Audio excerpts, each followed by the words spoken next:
સમાચાર વિસ્તારથી જોઈએ। ચીનમાં યોજાયેલા એસસીઓ સમિટ પ્રસંગે ભારતના પ્રધાનમંત્રી નરેન્દ્ર મોદીએ એક ખાસ બેઠક યોજી હતી અને આ બેઠકની તસવીર આખી દુનિયામાં ફેલાઈ હતી। શું થયું આ એસસીઓ સમિટમાં? જાણીએ વિસ્તારથી આ અહેવાલના માધ્યમથી। રવિવારે તિયાનજિનમાં યોજાયેલી Shanghai cooperation organisation SCO summit દરમિયાન ભારતના પ્રધાનમંત્રી નરેન્દ્ર મોદી ઉપસ્થિત રહ્યા હતા। આ બેઠકની તસવીર વિશ્વભરમાં ચર્ચાનો વિષય બની છે। વૈશ્વિક નેતાઓની હાજરીમાં યોજાયેલી આ બેઠકમાં દ્વિપક્ષીય તેમજ બહુપક્ષીય મુદ્દાઓ પર ચર્ચા થઈ હતી। એસસીઓ સમિટમાં પ્રધાનમંત્રી નરેન્દ્ર મોદીએ સંબોધન કર્યું હતું। તેઓએ જણાવ્યું હતું કે ભારતે એક સક્રિય સદસ્યના રૂપમાં સક્રિય ભૂમિકા ભજવી છે। તેઓએ પાકિસ્તાનના પીએમની હાજરીમાં પહેલગામ હુમલાની નિંદા કરી હતી, જેમાં સભ્ય દેશોએ કહ્યું કે આતંકવાદીઓને સજા આપવી જરૂરી છે। हाल ही में हमने पहलगाम में टेररिज्म का बहुत ही घिनौना रूप देखा। इस दुख की घड़ी में जो मित्र देश हमारे साथ खड़े रहे, मैं उनका आभार व्यक्त करता हूं।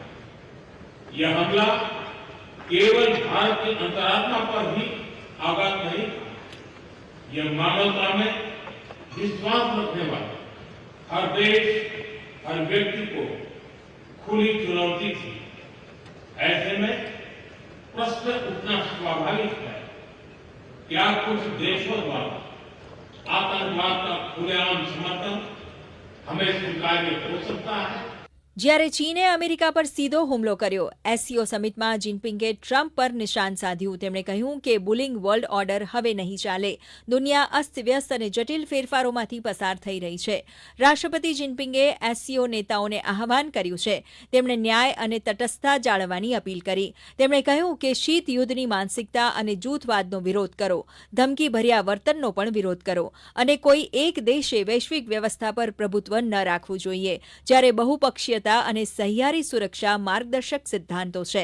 બીજી તરફ પ્રધાનમંત્રી મોદીએ કનેક્ટિવિટીને પ્રભુત્વ સાથે જોડવાની પણ વાત કરી હતી। તેમણે કહ્યું કે કનેક્ટિવિટી વિશ્વાસ અને વિકાસના નવા દ્વાર ખોલે છે।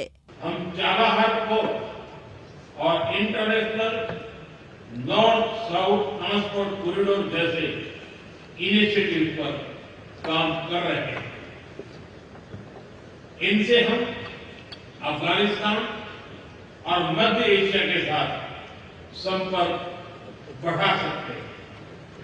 हमारा मानना है कि कनेक्टिविटी के हर प्रयास में संप्रभुता और क्षेत्रीय अखंडता का सम्मान होना चाहिए। પ્રધાનમંત્રી નરેન્દ્ર મોદી અને રશિયાના રાષ્ટ્રપતિ વ્લાદિમીર પુતિન વચ્ચે ચીનના તિયાનજિનમાં દ્વિપક્ષીય બેઠક યોજાઈ હતી। આ બેઠકમાં બંને દેશોના પ્રતિનિધિઓ સામેલ થયા હતા। પીએમ મોદીએ વાતચીત દરમિયાન જણાવ્યું હતું કે દરેક પરિસ્થિતિમાં ભારત રશિયાની સાથે છે।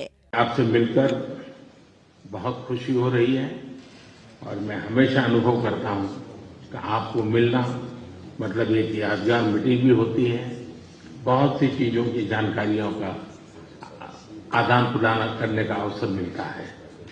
हम लगातार संपर्क में रहे हैं।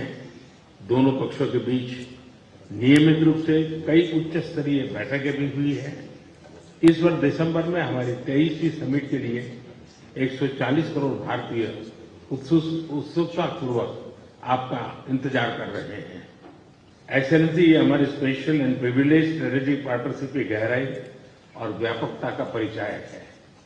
कठिन से कठिन परिस्थितियों में भी भारत और रूस हमेशा कंधे से कंधा मिलाकर चले हैं।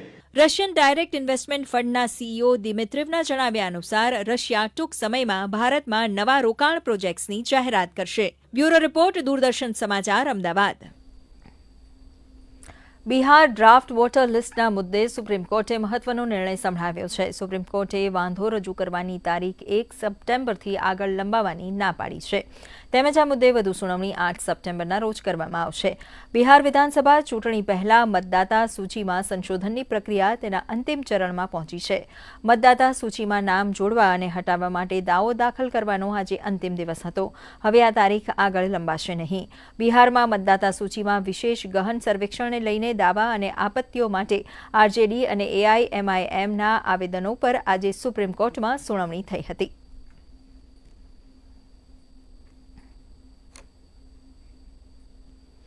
મુખ્યમંત્રી ભૂપેન્દ્ર પટેલનો ગ્રામીણ વિસ્તારમાં સારી સપાટીવાળા બારમાસી માર્ગો ઓલ વેધર રોડની સુવિધા આપવાનો મહત્વપૂર્ણ નિર્ણય કર્યો છે, જે અંતર્ગત રાજ્યના તમામ જિલ્લાઓમાં પંચાયત હસ્તકના પ્લાન રસ્તાઓના રીસર્ફેસિંગ અને આનુષંગિક કામગીરી માટે 2,609 કરોડ રૂપિયા મંજૂર કરવામાં આવ્યા છે. આ નિર્ણય પ્રમાણે 4,196 કિલોમીટરના 1,258 માર્ગોની રીસર્ફેસિંગ સહિતની કામગીરી હાથ ધરાશે.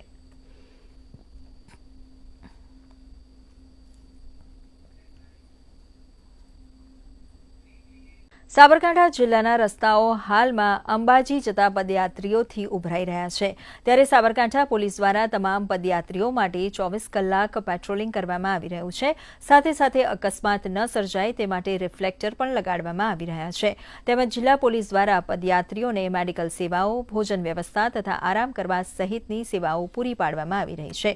આવી સામાન્ય વ્યવસ્થાઓ જિલ્લા પોલીસ વડા દ્વારા લોકાર્પણ કરવામાં આવ્યું હતું. પદયાત્રીઓએ આ સેવા માટે પોલીસનો આભાર માન્યો હતો.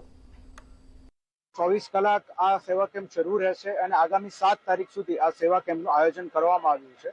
અમારી મા અંબેને પ્રાર્થના છે કે અહીંયા આવનાર તમામ પદયાત્રીઓ જે છે તેઓ સકુશળ આખી યાત્રા પૂર્ણ કરે અને સાબરકાંઠા પોલીસનો પણ એ જ પ્રયત્ન છે કે તમામ પદયાત્રીઓને વધારેમાં વધારે અમારા તરફથી ફેસિલિટી પૂરી પાડવામાં આવે. અહીંયાથી શરૂ કરીને તે છેક આપણી ખેરોજ ખાતે આપણી બોર્ડર સુધી સાબરકાંઠા પોલીસ દ્વારા પેટ્રોલિંગ પણ ગોઠવવામાં આવેલ છે. બધી જ સગવડ સરસ છે, કોઈ જાતની તકલીફ નહીં, જમવાથી મળીને વિસામોથી મળીને પદયાત્રીને કોઈ પણ જાતનું નુકસાન નથી અને મેડિકલ સ્ટોર બોર બધું જ અહીંયા સુવિધા રાખેલી છે.